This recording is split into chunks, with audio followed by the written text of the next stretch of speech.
तो hi guys, कैसे हैं आप लोग। मैं आशा करता हूं कि आप लोग मस्त होंगे, स्वस्थ होंगे और विज्ञान के डे 4 के लिए आप लोग बहुत ही मतलब कि क्या उत्साहित होंगे कि जल्द ही आने वाला है।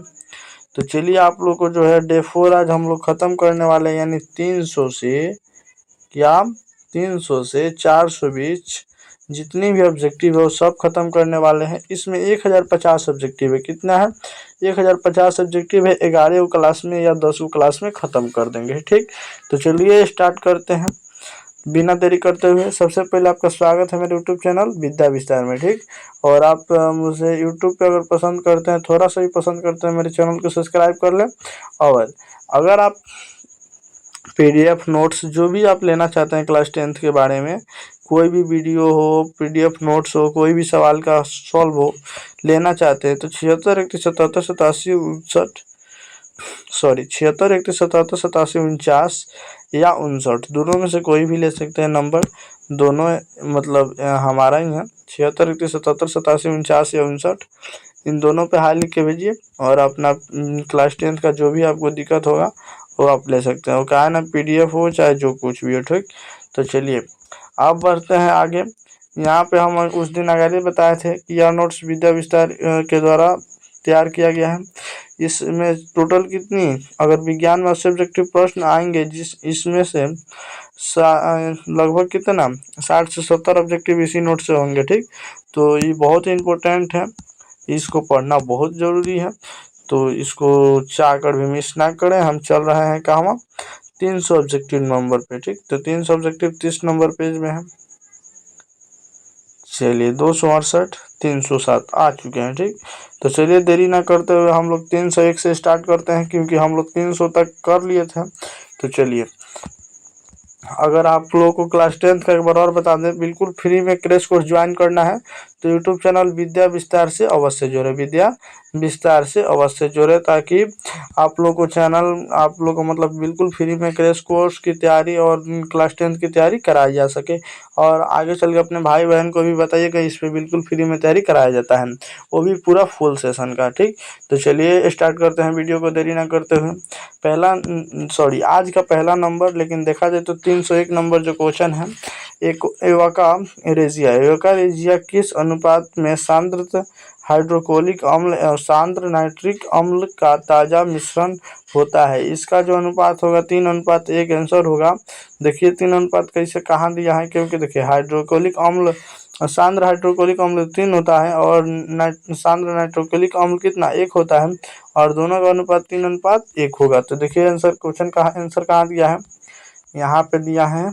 आंसर कितना दिया है, 3:1। किसी पर कोई दिक्कत नहीं ना। ठीक, याद रखिएगा 3:1 दिया है।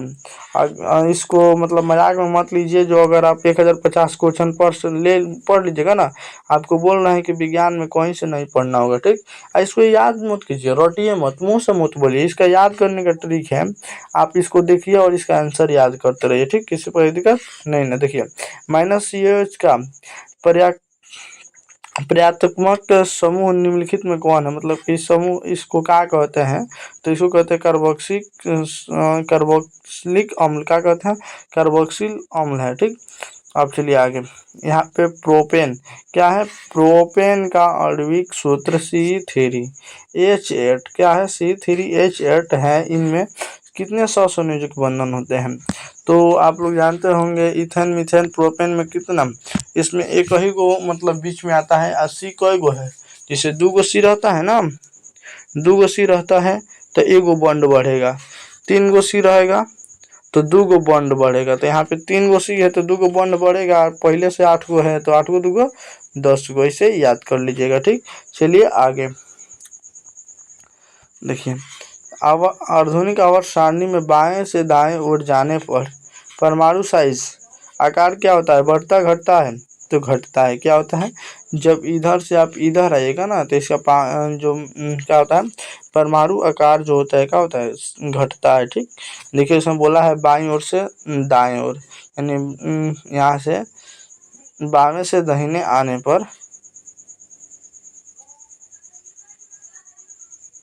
सॉरी गलत, हाँ बावें से दाहिने आने पर, बावें से दाहिने आने पर इधर से जाने पर, वो गलती से कहा गया इधर से इधर जाने पर क्या होता है, घटता है, वो गलती से कहा गया। ठीक, चलिए आगे। आधुनिक आवर्त सारणी, आधुनिक आवर्त सारणी में कितने ऊर्ध्वाधर स्तंभ है, यानी वर्गों की संख्या कह लीजिए तब, या चाहे खड़े कह लीजिए तब, कितनी स्तंभ है, 18 है। ठीक, वर्गों की संख्या भी 18 है, दोनों एक ही हैं। उसके बाद आधुनिक आवर्त में आवर्तों की संख्या 7 है, याद रखिएगा। चलिए आगे।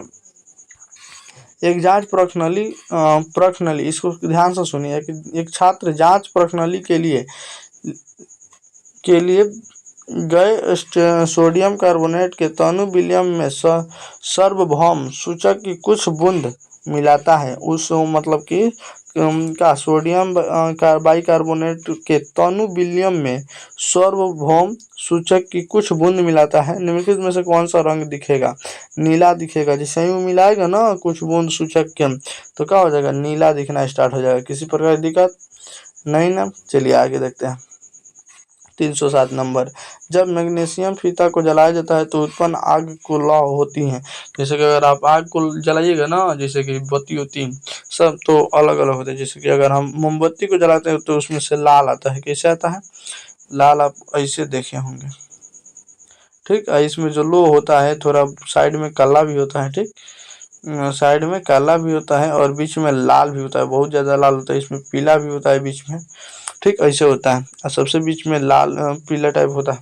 तो देखिए, तो इसको जला जाता है ना मैग्नीशियम फीता को, तो इसमें चमकीला और उजला क्या होता है, निकलता है लौह। ठीक, चलिए 308 नंबर क्वेश्चन तो यहाँ है लेकिन ऑप्शन नहीं है यहाँ पे। सबसे पहले क्वेश्चन देखिए, एक जांच प्रश्नाली में, अच्छा देखिए, सबसे पहले जांच प्रश्नाली में लिए गए विलयन में एक लोहे की कील को डुबाया गया। सबसे पहले एक लोहा को लिया गया, उसको कील का क्या किया गया, डुबा दिया गया। अगर मान लीजिए हम ऐसे, ठीक, इसमें क्या किया गया, एक लोहा की कील को डुबा दिया गया। ठीक, अब देखिए ये क्या है, विलयन से भरा है, इसमें एक लोहा की कील डुबाया गया है जो कि इस रंग का है। ठीक, लोहा का कील डुबा दिया गया है, किसी पर दिक्कत। अब देखिए लोहा की कील डुबाया गया है। बाद में यह देखा गया कि विलयन का रंग परिवर्तन हो चुका है। विलयन का जो रंग है परिवर्तन हो चुका है। तो उस जांच प्रणाली में विलयन था, कौन सा विलयन था, सबसे पहले उसका रंग परिवर्तन हो चुका है। क्या है, उसका रंग परिवर्तन हो चुका है। तो किसके कारण परिवर्तन हुआ है यही बताना है। तो जैसे ही आप अगर लोहा का आप रंग परिवर्तन होगा ना, तो उसके साथ क्या रहेगा, देखिए मतलब लोहा का रंग कब परिवर्तन होगा, जब CuSO4 उससे इस क्या करेगा, अभिक्रिया करेगा तभी होगा। ठीक, याद रखिएगा, किसी प्रकार की दिक्कत। अब चलिए आगे, 309 नंबर यही है। निम्नलिखित में क्या, निम्नलिखित में कौन सा यंत्र का उपयोग रक्त दाब मापने में किया जाता है, स्फाइग्नोमीटर का। ठीक, अब देखिए 310 नंबर जो क्वेश्चन है यहाँ पे है। 310 नंबर कहता है, रक्त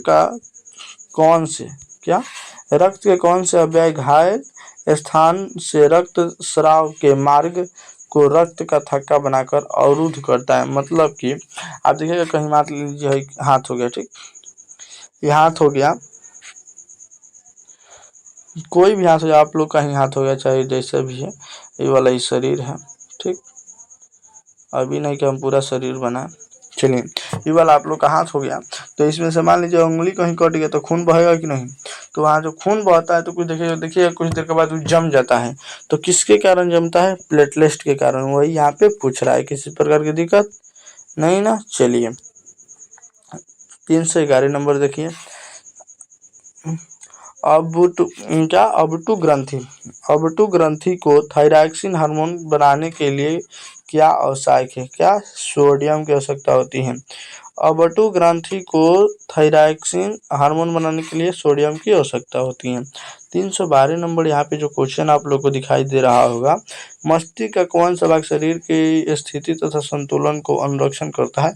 याद रखिएगा, बहुत इंपॉर्टेंट क्वेश्चन है कि मस्तिष्क का कौन सा भाग शरीर की स्थिति का संतुलन और संतुलन का संरक्षण रखता है अनुमस्तिष्क। क्या अनुमस्तिष्क बहुत इंपॉर्टेंट क्वेश्चन है। और चलिए 313 नंबर यहाँ से स्टार्ट है। पादप हार्मोन साइटोकाइनिन सहायक होता है। पादप हार्मोन साइटोकाइनिन किसके लिए सहायक होता है? तो पुरा के अग्रभाग की लंबाई की वृद्धि के लिए। क्या जो मतलब पेड़ पौधे होते हैं उसके अग्रभाग की लंबाई के लिए। ठीक, चलिए आगे। हाइड्रा। हाइड्रा में प्रजनन की विधि के निम्नलिखित में कौन से है? हाइड्रा में प्रजनन की विधि निम्नलिखित में कौन सी है? मुलुकन। चलिए आगे देखते हैं। पुष्प का कौन सा भाग? पुष्प का कौन सा भाग परागकण बनता है? पुंकेसर। पुंकेसर बनता है। ठीक, चलिए अगर आप कोई पीडीएफ दीजिए तभी आप पढ़ लीजिएगा, किसी पर दिक्कत नहीं। लेकिन आपको पीडीएफ लेने के लिए क्या करना होगा? यहाँ पे एक नंबर दिखाई दे रहा होगा, एक नंबर आप लोगों को दिखाई दे रहा है 76 31 77 87 या 76 31 77 87 इन दोनों पे से किसी में एक पे व्हाट्सअप बनाइए और हाई लिख के भेजिए और पीडीएफ मंगा लीजिए। ठीक, चलिए आगे देखते हैं। 316 नंबर यहाँ पे है। निम्नलिखित में कौन मानव के मादा जनतंत्र भाग नहीं है? कौन है? शुक्रवाहिका मादा जनतंत्र का भाग नहीं है, बल्कि गर्भाशय है, अंडाशय है और डिंबवाहिनी है। डिंबवाहिनी। अब देखिए आगे 317 वंशागत नियमों का प्रतिपादन किसने किया? वंशागत नियमों का क्या चीज प्रतिपादन किसने किया? चार्ल्स डार्विन ने। ठीक, चार्ल्स डार्विन ने। देखिए यहाँ 2 क्वेश्चन बनेगा। स्त्रियों के गुणसूत्र का युग्म होता है XX। अब देखिए अब लड़कों का मतलब पुरुषों का क्या होता है? पुरुषों का Y होता है XY। क्या होता है? पुरुषों का XY होता है। और यहाँ पे क्वेश्चन बनता है, कभी कभी पूछा जाता है कि इसमें जोड़ा गुणसूत्र युग्म पाए होते हैं, मतलब कि एक जैसा किसमें होता है? तो स्त्री में एक जैसा होता है और पुरुष में अलग अलग होता है। ठीक, किसी प्रकार की दिक्कत नहीं ना। चलिए आगे। मंडप परीक्षण के लिए हरी पत्ती पर आयोडीन डालने से पहले पत्ती को अल्कोहल में उबाला जाता है क्लोरोफिल को घुलने के लिए। सबसे पहले हम मंड परीक्षण के लिए जब मंड परीक्षण किया जाता है, उस मंड परीक्षण का मतलब क्या है? एक प्रयोग है। उस प्रयोग में हरी पत्ती पर आयोडीन डालने से पहले पत्ती को अल्कोहल में उबाला जाता है ताकि उसका क्लोरोफिल में घुलने के लिए। ठीक, किसी प्रकार की दिक्कत नहीं।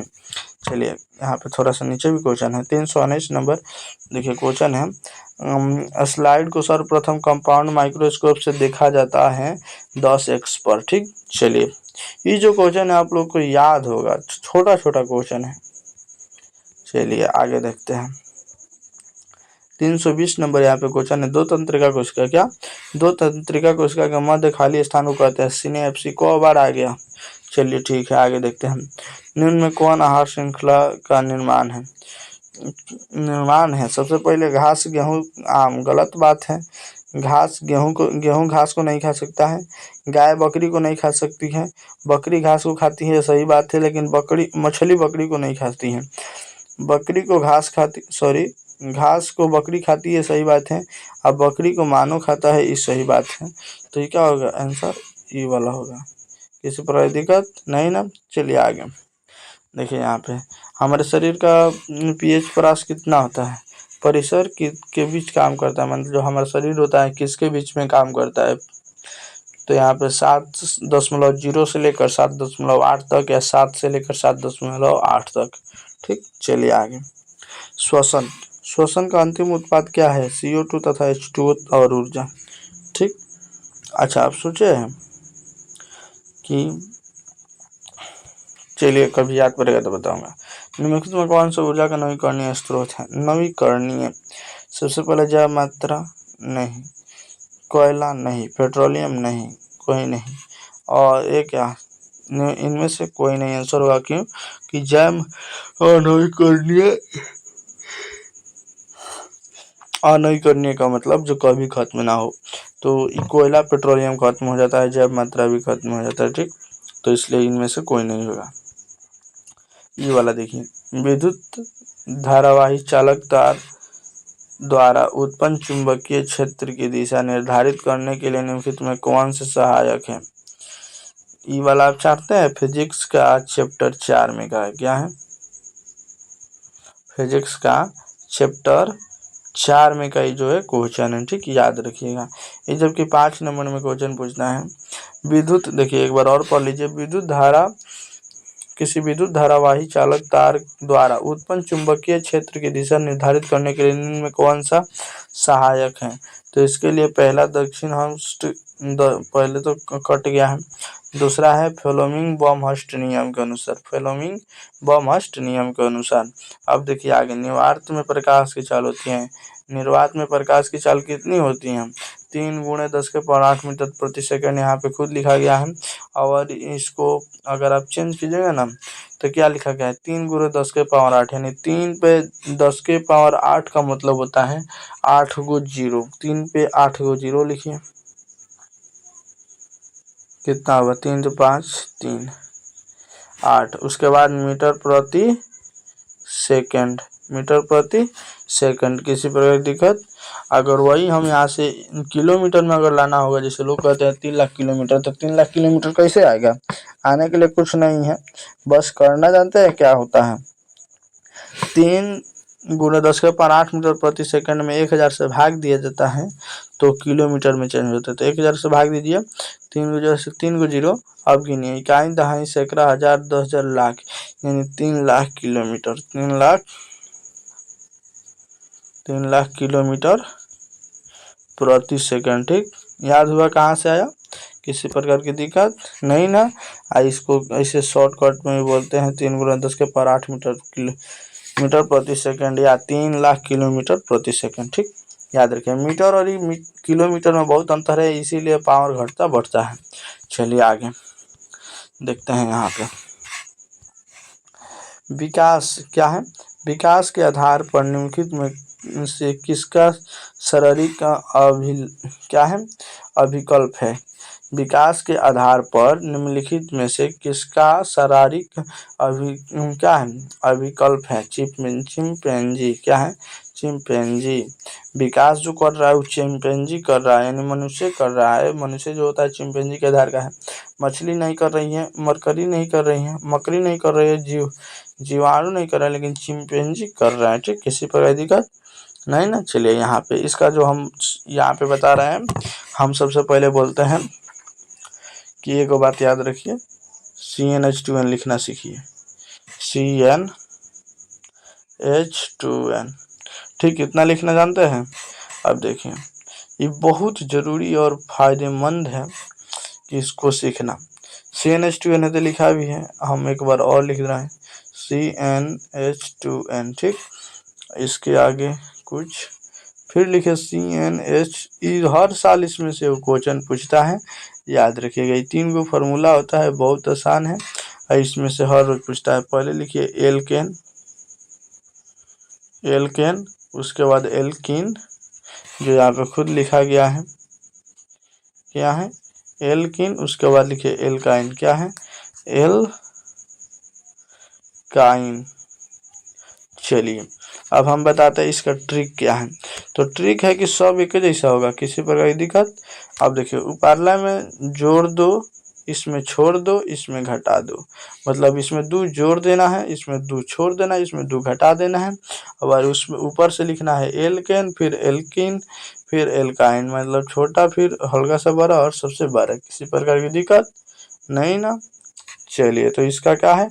एल्कीन का सामान्य सूत्र, एल्कीन का है CnH2n, तो CnH2n। ये वाला क्या चीज़ का है? CnH2n +2 है तो एल्केन का, -2 है तो एल्काइन का। ठीक, चलिए आगे, इसमें से रहता ही है, याद कर लीजिएगा 3 गो फार्मूला।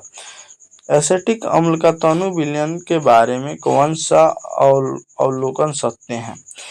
यह एक सिरका सी गंध देता है, यह सिरका सी गंध देता है। याद रखिएगा इसको, ये क्वेश्चन आने वाला नहीं है बोर्ड परीक्षा में, याद रखिएगा।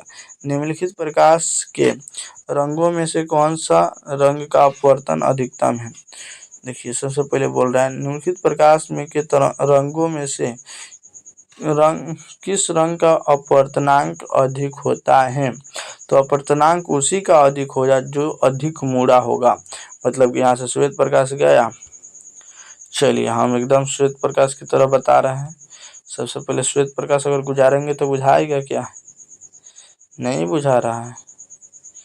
चलिए, श्वेत प्रकाश की जगह पे काला गुजार दे रहा है, समझ लीजिएगा। ठीक, अब देखिए यहाँ से हम क्या करते हैं, अब सब लाल से दिखाएंगे, ठीक। एगो लाल ऐसे थोड़ा सा गया, एगो थोड़ा सा, मतलब कि जो जितना मुड़ा होगा ना, क्या होगा, जो जितना मुड़ा होगा, कहने का मतलब जो जितना मुड़ा होगा ना, उतना ही उसका क्या हुआ होगा, उसका उतना ही अपवर्तनांक होगा, ठीक। किसी प्रकार की दिक्कत, देखिए तो इसमें सबसे अधिक कौन मुड़ा है, बैगनी मुड़ा है, तो इसका जो अपवर्तनांक सबसे अधिक है बैगनी का है। और वही मतलब नीचे बैगनी होता है ना, क्या होता है, बैगनी होता है, और ऊपर क्या होता है, लाल होता है, क्या होता है, लाल। तो सबसे कम अपवर्तनांक किसका होता है, लाल का, सबसे अधिक बैगनी का या नीला का, ठीक। चलिए देखते हैं आंसर यही दिया होगा। ऊपर थोड़ा करते हैं, हरा दिया है, क्या दिया है, हरा दिया है, लेकिन यहाँ पे बैगनी भी दिया है, तो इसको बैगनी मानना चाहिए आंसर। वो गलत बात है, हरा दे दिया है, लेकिन इसका बैगनी आंसर होगा, राइट आंसर, ठीक। चलिए आगे। विरंजक चूर्ण का अणुसूत्र होता है, विरंजक चूर्ण का अणुसूत्र CaOCl2, CaO काको O3, काको O सॉरी CaOCl2 है, ठीक। किसी प्रकार की दिक्कत नहीं ना। चलिए, किसी चालक की विद्युत प्रतिरोधकता निर्भर करती है, किसी चालक की विद्युत प्रतिरोधकता किस पे निर्भर करती है, उनकी लंबाई पर। अगर लंबाई अधिक होगा तो उसका क्या होगा, प्रतिरोध अधिक होगा, अगर वो कम होगा तो कम होगा, ठीक। अब देखिए, चाल के अनुप्रस्थ काट के क्षेत्रफल पर, मतलब कि देखिए अब जितना मोटा तार होगा उसमें कम बिजली देंगे तो आराम से चला जाएगा। उसी में एक पतला तार ले लीजिए, ठीक, और उसमें एकदम सोचिए कि हम 33,000 दे दें, तो उसमें प्रतिरोध ज़्यादा हो जाएगा कि नहीं। अब देखिए, चालक के पदार्थ की प्रकृति के पर ये, अब देखिए एक होता है अल्युमिनियम का, एक होता है तांबा का। तो अल्युमिनियम और तांबा में बहुत अंतर है, तो उसके प्राकृतिक पर भी। तो इसलिए इन सभी को देखते हुए इन सभी के पर देखना बहुत जरूरी है, ठीक।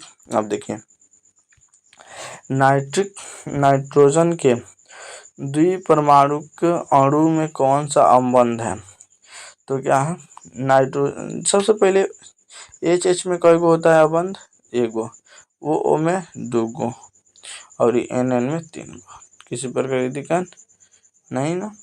चलिए, बहुत बार किसी प्रकार की दिक्कत नहीं। चलिए, ग्लूकोज में कार्बन के कितने परमाणु अणु होते हैं, देखिए क्वेश्चन क्या कर रहा है। सबसे पहले आप कार्बन ग्लूकोज का रासायनिक सूत्र रखिए, C6H12O6। इसमें पूछ रहा है कि कार्बन के कितने अणु हैं, कार्बन के 6 अणु हैं। याद रखिएगा सबका ऐसे ही। देखिए क्वेश्चन कैसे पूछा है, सबसे पहले ग्लूकोज के सूत्र में से पूछा है, ठीक। तो क्वेश्चन कहीं से भी बना सकता है बोर्ड एग्जाम, ठीक। तो सबसे पहले क्या, C6 अगर आपसे पूछे कि हाइड्रोजन के कितने अणु हैं, तो 12 है, ऑक्सीजन के 6 हैं, लेकिन यहाँ पूछा है कार्बन के, तो कार्बन के 6 हैं। किसी प्रकार दिक्कत नहीं ना। चलिए आगे, कौन सी गैस, क्या है, कौन सी गैस उत्सर्जित होगी जब धातुएं जल के साथ अभिक्रिया करेगी, कौन सी गैस उत्सर्जित होगी जब धातु जो होगा जल के साथ अभिक्रिया करेगी, तो क्या होगा, हाइड्रोजन गैस उत्सर्जित होती है। किसी प्रकार की दिक्कत नहीं ना। चलिए, अब आगे देखते हैं 340 नंबर, ठीक, यानी सीधा सीधी आज का 40 नंबर। एक कूलम विद्युत आवेश कितने इलेक्ट्रॉन के सामने आवेश के तुल्य होता है, तो ये बहुत मस्त क्वेश्चन है, ठीक। याद रखिएगा 6.25, 6.25 × 10⁸ सॉरी 18 होता है। किसी प्रकार की दिक्कत नहीं ना। चलिए आगे, अब देखिए यहाँ पे कर्नाटक में जल संग्रहण स्थान को कहा जाता है कट्टा, क्या कहा जाता है, कट्टा। कट्टा आप उल्टा मत समझिए, कट्टा क्या कहा जाता है, ठीक। कट्टा दूसरा चीज भी है। देखिए अब जी आप लोग को बहुत मस्त लग रहा होगा, बैकग्राउंड आवाज भी कम आता होगा, कहिएगा बहुत मस्त सर जी पढ़ा रहे हैं। मैं बोल दूं कि मैं आप लोग के लिए रात में वीडियो बना रहा हूँ, अगर दिन में वीडियो बनाता तो मेरे पर्दार सब है ना बहुत आवाज़ करते और आप लोग को दिक्कत होता, ठीक। इसीलिए लाइव क्लास नहीं लेता। भोले आप लोग का कि सर जी लाइव क्लास क्यों नहीं लेते, सबसे बड़ा का रीजन यही है। एक उत्तल लेंस की क्षमता एक डाइवेक्टर, एक उत्तल लेंस की क्षमता एक डाइवेक्टर हो तो उसकी लेंस की फोकस दूरी होगी। तो देखिए सबसे पहले क्या है, एक मतलब कि उसकी उत्तल लेंस की क्षमता कितनी है, एक है, डाइवेक्टर है तो कैसे एक आया, इसको हमको साबित करना है। एक जिसके बराबर होगा वही। सबसे पहले कितना, जितना आया है तो उसको साइड में रख लीजिए, नीचे x रख लीजिए क्योंकि x हमको निकालना है, और ऊपर 100 सेंटीमीटर रख दीजिए, 100 सेंटीमीटर। सबसे आसान फार्मूला इसका यही है कि आप सबसे पहले निकालना, कितना इसका दिया है, वो जितना दिया है सामने रखिए, निकालना है x रखिए, और ऊपर हमेशा 100 सेंटीमीटर रखिए। ठीक, अब देखिए अगर यहाँ पे 2 डाइवेक्टर दिया रहता तो 2 रखते हैं, 3 डाइवेक्टर दिया रहता तो 3 रखते हैं, लेकिन यहाँ पे 1 डाइवेक्टर दिया है तो 1 रखे हैं। 1 में x से गुना होगा x, और यहाँ पे मान लीजिए नीचे 1, तो 1 में 100 से गुना होगा 100, यानी 100x बराबर 100 सेंटीमीटर, जो कि लेंस की फोकस दूरी है 100 सेंटीमीटर। ठीक, अब उत्तल लेंस है तो प्लस में होगा, किसी प्रकार की दिक्कत नहीं ना। चलिए आगे, यहाँ पे देखिए बोल रहा है एक भूरे रंग का चमकदार तत्व एक्स डैश के वायु को उपस्थिति में गर्म करके वह काले रंग का हो जाता है, तो तत्व एक्स डैश का नाम बताइए। वो बोल रहा है जब बताइए कि एक वायु की उपस्थिति में गर्म करने पर काले रंग का हो जाता है तो तत्व का नाम क्या है, Cu है। ठीक, Cu का हिंदी आप कमेंट जरूर कीजिएगा। ठीक, चलिए आगे। प्राग नलिका की बीजांड की ओर वृद्धि करना किस प्रकार का अनुवर्तन से संबंधित है। सबसे पहले का प्राग नलिका की बीजांड, प्राग नलिका की बीजांड जो है क्या, रासायनिक, क्या है, रासायनिक अनुवर्तन। जल अनुवर्तन किसे कहते हैं, जो जल की ओर क्या वृद्धि करें। गुणवर्तन अनुवर्तन किसे कहते हैं, गुरुत्वा अनुवर्तन, मतलब कि जो धरती के अंदर जो, मतलब धरती की ओर क्या करे, वृद्धि करे, गुरुत्वानुवर्तन। प्रकाश अनुवर्तन क्या है, जो प्रकाश की ओर अनुवर्तन करे उसे प्रकाश अनुवर्तन है। तो फिर ये क्या है, प्राग नलिका की बीजांड की ओर जो वृद्धि करती है उसे रसायन अनुवर्तन कहते हैं। किसी पर दिक्कत नहीं ना, याद रखिएगा। ठीक, बहुत इंपॉर्टेंट क्वेश्चन है, यहाँ से 3-4 क्वेश्चन बने अभी। 344, अब 45 पे आते हैं। देखिए आराम आराम से पढ़ेंगे, ज़्यादा टाइम नहीं लेंगे, लेकिन हाँ ज़्यादा टाइम गवाएंगे भी नहीं। ठीक, देखिए निम्नलिखित में कौन सा धातु है, अधातु है, क्या है, और कार्बन जो है अधातु है। ठीक, अब देखिए आगे आप लोग एक बात याद रखिए, और कार्बन का परमाणु संख्या कमेंट कर दीजिए। सामान्य दृष्टि के बेशक के लिए स्पष्ट दृष्टि की न्यूनतम दूरी है लगभग, न्यूनतम दूरी 25 सेंटीमीटर, और दूरबिंदु कितनी, दूरबिंदु अनंत है। ठीक, याद रखिएगा, किसी प्रकार की दिक्कत नहीं ना, ये बहुत जरूरी है। देखिए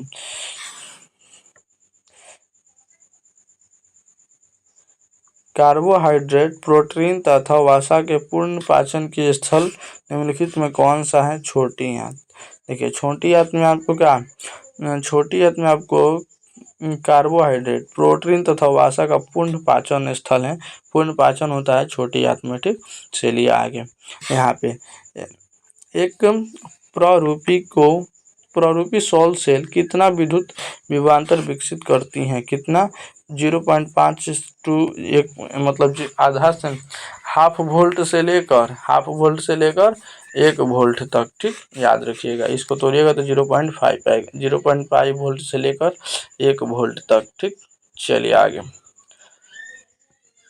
आगे जो होगा, एल्कोहल में उबली पत्ती को आयोडीन विलयन से कुछ बूंद डालने पर पत्ती का रंग होता है नीला और काला। ठीक, ये जो होता है ना, ये प्रयोग है। ठीक, 349 नंबर। अभी हम हाफ सेंचुरी मारने जा रहे हैं, जल्दी से चैनल को सब्सक्राइब कर दीजिए, और नए हैं तो मेरे चैनल को मतलब सब्सक्राइब भी कर दीजिए, वीडियो को लाइक कर दीजिए। ग्लूकोज का विखंडन पाइरूवेट में होता है, यह प्रक्रम संपन्न होता है माइटोकॉन्ड्रिया में। क्या होता है, माइटोकॉन्ड्रिया का ऊर्जा का क्या कहते हैं, गृह भी कहते हैं, भी याद रखिएगा। ठीक, चलिए कोशिका का ऊर्जा गृह किसे कहते हैं, माइटोकॉन्ड्रिया का कहते हैं। एड्रीलिंग हार्मोन स्रावित होता है अधिक विक्र ग्रंथि से, क्या, अधिविक्र ग्रंथि से। देखिए निम्नलिखित में कौन सा असंतृप्त हाइड्रोकार्बन है, क्या, असंतृप्त हाइड्रोकार्बन है इथेन, क्या है, इथेन। चलिए आगे, यहाँ पे निम्नलिखित में कौन सा प्राकृतिक प्रतिस्थापिक तंत्र है, क्या है, प्रतिस्थापिक तंत्र है जंगल। ठीक, आगे देखें, यहाँ पे भ्रूण को माँ के रुधिर से ही पोषण मिलता है, इसके लिए एक विशेष संरचना होती है जिसे कहते हैं प्लेसेटा। क्या कहते हैं? प्लेसेटा। किसी प्रकार की दिक्कत, जिससे मतलब भ्रूण को यानी छोटे बच्चे को क्या मिलता है? पोषण मिलता है, खाना मिलता है जब गर्भाशय में रहते हैं लोग। तो चलिए आगे। जब लिटमस विलयन ना हो तो अम्लीय होता है, ना क्षारीय है तो क्या होता है? तो विलयन का रंग होगा, देखिए जब लिटमस विलयन ना हो तो ना देखिए बोल रहा है, ये नहीं बोल रहा है यहाँ पे, उसको कोमा देना चाहिए। देखिए जब लिटमस विलयन, कौन सा लिटमस विलयन है? जो ना अम्लीय है ना क्षारीय है, तब तो उसका रंग कैसा होता है? बैगनी होता है। ठीक, याद रखिएगा, लिटमस पात्र का रंग बैगनी होता है। अब देखिए नीचे दी गई अभिक्रिया के संबंध में कौन सा कथन सत्य है, असत्य है? देखते हैं। ZNO ये क्या किया है? CuO यहाँ से हट के यहाँ पे C के साथ सट गया है।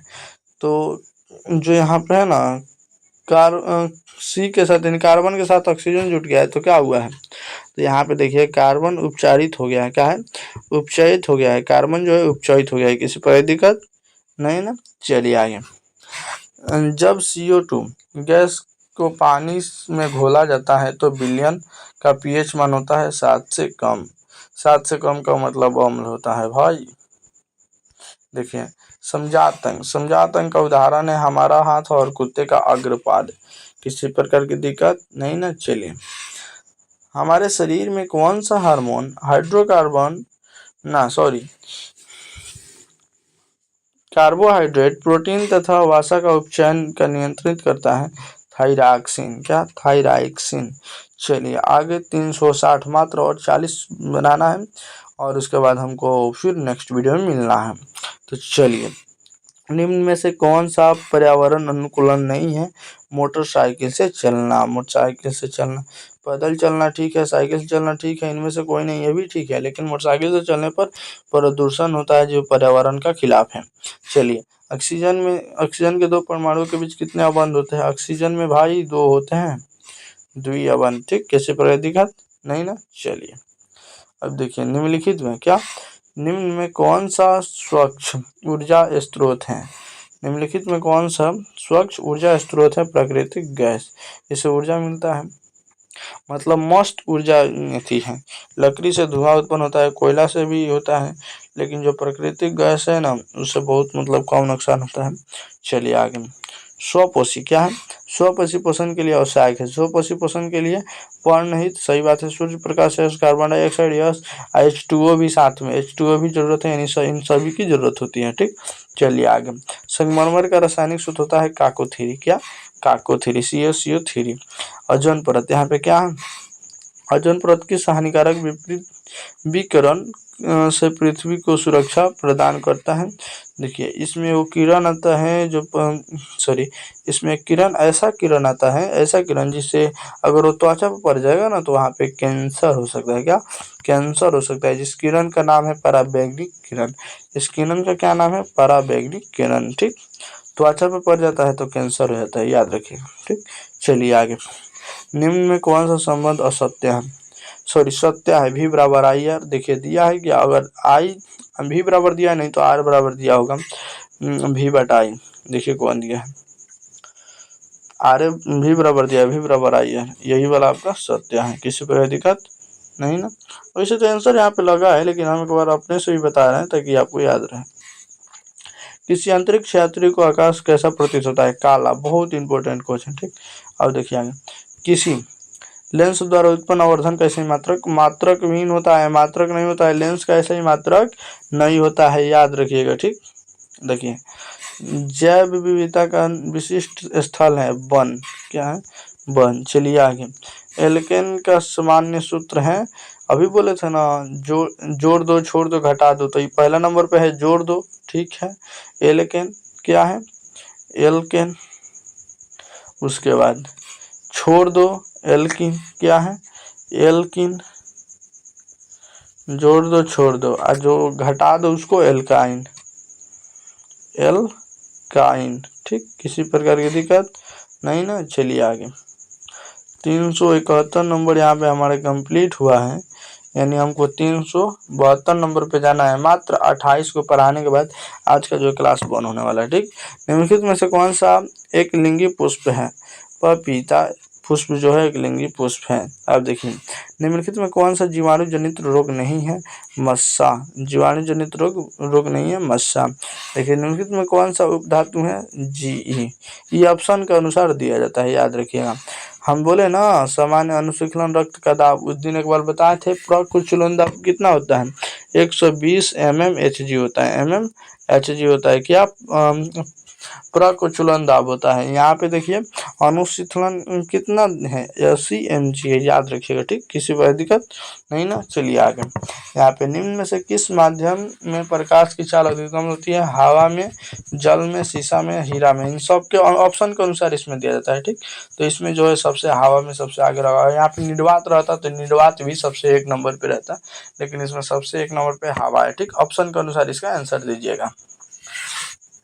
अब देखिए, नेत्र में प्रवेश करने वाली प्रकाश किरणों के अधिकांश अपवर्तन का होता है कर्निया के बाह्य पृष्ठ पे। ठीक, किसी प्रकार की दिक्कत नहीं ना। चलिए, यहाँ पे हम कितना 378 नंबर पे हम आ गए हैं ना, किसी देरी करते हुए। पादपों में पाए जाने वाले वृद्धि हार्मोन निम्नलिखित में कौन सा है? जेब्रेलिन वृद्धि हार्मोन है। जेब्रेलिन जो है वृद्धि हार्मोन है। किसी प्रकार की दिक्कत और पादपों में पाया जाता है। अब देखिए, कौन सा अधातु कमरे के ताप पर तरल अवस्था में पाया जाता है? तरल अवस्था में पाया जाता है ब्रोमीन। और वही अगर आपसे धातु पूछा रहता, यहाँ पे अधातु पूछा है। देखिए, यहाँ पे बोला है अधातु, और यहीं पे पूछता है कि कौन सा धातु कमरे के ताप पर द्रव अवस्था में या तरल अवस्था में पाया जाता है, तो वो रहता पारा। क्या रहता? पारा या मरकरी, जबकि वो धातु रहता तब, लेकिन अधातु है तो ब्रोमीन है। ठीक, किसी प्रकार की दिक्कत नहीं ना। चलिए आगे। निम्न में किस दर्पण की फोकस दूरी धनात्मक होती है? उत्तल दर्पण की फोकस दूरी धनात्मक होती है। चलिए ठीक है, आगे देखते हैं हम। इनमें से कौन सा पादप हार्मोन है? साइटोकाइनिन पादप हार्मोन है। किसी प्रकार की दिक्कत नहीं ना। देखिए, रुधिर का कौन सा अवयव रक्त स्राव को रोकने का मदद करता है? रुधिर का कौन सा अवयव रक्त स्राव को रोकने का मदद करता है? प्लेटलेट्स, जिसके कारण खून जो होता है जम जाता है। ठीक, अब देखिए, हमारा शरीर यहाँ पे रह छूट गया है। शरीर किस पीएच परास के बीच कार्य करता है? 7.0 से लेकर 7.8 के बीच। चलिए आगे देखते हैं। निम्न में कौन बने पौधे को दर्शाता है? डबल टी, जो छोटा टी होता है बौने पौधे को दर्शाता है। ठीक, चलिए आगे देखते हैं। 300 यहाँ पे कितना नंबर? 84 नंबर बताए हैं। अब 85 नंबर इधर होगा। ठीक, चलिए, किसी पर दिक्कत नहीं ना। देखिए, विभक्त बल्ले का उपयोग किस उपकरण के लिए किया जाता है? विद्युत मोटर में। ठीक, चलिए आगे। याद रखिएगा, अगर आपको पीडीएफ लेना है तो इस नंबर पे 76 31 77 87 49 लिखिए सब, या 59 लिखिए, यानी लास्ट में 2 नंबर में कोई भी लिख के व्हाट्सअप बनाइए। उस व्हाट्सअप पे हाई लिख के भेजिए, आपको बिल्कुल फ्री में पीडीएफ मिलेगा। चलिए आगे बढ़ते हैं। कौन सा परंपरागत ऊर्जा स्रोत है? जैव मात्रा यानी बायोगैस। ठीक, चलिए आगे देखते हैं। कौन सा हाइड्रोकार्बन सबसे सरल यौगिक है? मीथेन। ठीक, याद रखिएगा। यहाँ पे 387 के बाद 388 पे चलते हैं। चालक का प्रतिरोध निर्भर नहीं करता। चालक का प्रतिरोध निर्भर नहीं करता चालक के प्रवाहित विद्युत धारा पर। ठीक, चालक के विद्युत मतलब कि देखिए लंबाई पर करता है, तापमान भी करता है, काट के क्षेत्रफल पर भी करता है, लेकिन वो कितना उसमें धारा जा रहा है इस पर कोई दिक्कत नहीं है। अब जैसे मतलब कहने का मतलब भाई गेट है। ठीक, आप कितना भेज रहा है इससे कोई दिक्कत नहीं। उसका लंबाई, जैसे कि उसका लंबाई बहुत मैटर करता है, उसकी चौड़ाई कितनी है ये सबसे बड़ी मैटर करती है, और वो किस प्रकार का है, उसमें रुखा खबर है कि पिंच है, ये मैटर करता है, और इसमें कितने लोग जा रहे हैं ये मैटर नहीं करता। यही इसमें कहने का मतलब है। मेजुरम मेरुरुज निकलता है, कहाँ से निकलता है? मेडुला से निकलता है। कैसे? देखिए, ये भी म से चालू है, ये भी म से चालू है, याद रखिएगा। ठीक, चलिए आगे। 390 नंबर पे ना। चलिए यहाँ पे हम, निम्न में कौन एक उभयलिंगी जंतु है? केचुआ। ठीक, चलिए रासायनिक अभिक्रिया के दौरान किसी पदार्थ में ऑक्सीजन का योग कहलाता है उपचयन। ठीक, चलिए किसी प्रकार दिक्कत नहीं ना। अब हम लोग का खत्म होने वाला है। देखिए, निम्नलिखित सुरंगम किस राज्य की जल संग्रह व्यवस्था है? केरला की। ठीक, आगे देखिए, आगे हैं दांतों के साफ करने के लिए दंतमंजन प्राय होते हैं क्षारीय होते हैं, याद रखिएगा। ठीक, चलिए, क्लोरीन क्या है? क्लोरीन के परमाणु की बाह्यतम कक्षा में इलेक्ट्रॉनों की संख्या कितनी होती है? 7 होती है। किसी प्रकार की दिक्कत? कैसे होता है? जैसे मान लीजिए ऑक्सीजन आ गया 8 पे, ऑक्सीजन 8 पे आता है ना, ये हम बताया ना, ऑक्सीजन कितना पे आता है? 8 पे आता है। तो इसको कैसे तोड़ा जाता है? 2 8 8 पे सजाया जाता है। तो 8 को कैसे तोड़ेंगे? 2 कितना 2 6 पे टूटेगा। तो बाह्यतम कक्षा में संख्या कितनी है? 6 है। तो ऑक्सीजन में 6 है, उसी तरह इसमें कितना है? 7 है। किसी प्रकार दिक्कत नहीं ना। चलिए आगे, किस कोष में इलेक्ट्रॉन की अधिकतम संख्या कितना है? 2n² में। बहुत अच्छा है, याद रखिएगा। देखिए, निम्नलिखित में किस धातु का गलनांक सबसे कम है? Na का जो गलनांक है सबसे कम है। ध्रुवीय सोडा का रासायनिक सूत्र 10 बाल्टी पानी, याद रखिएगा। कितना? 10 बाल्टी पानी Na2CO3 और ये 10 बाल्टी पानी Na10H2O। चलिए, हम लोग बहुत करीब है 400 के, क्योंकि 98 पे आ चुके हैं। चलिए, वायुमंडल में प्रकाश का कौन सा रंग अधिक परिकर्णन करता है? नीला या बैंगनी? ठीक, और सबसे कम लाल करता है। सबसे कम कौन करता है? लाल करता है। चलिए, अतिभरण क्या है? अतिभरण के समय विद्युत परिपथ में विद्युत धारा का मान होता है बहुत अधिक बढ़ जाता है। ठीक, जिसे लघु पठन यह कह सकते हैं। विद्युत आवेश का ऐसे मात्रक कूलम्ब होता है। किसी पर दिक्कत नहीं ना। तो कल से हम पढ़ेंगे 401 से।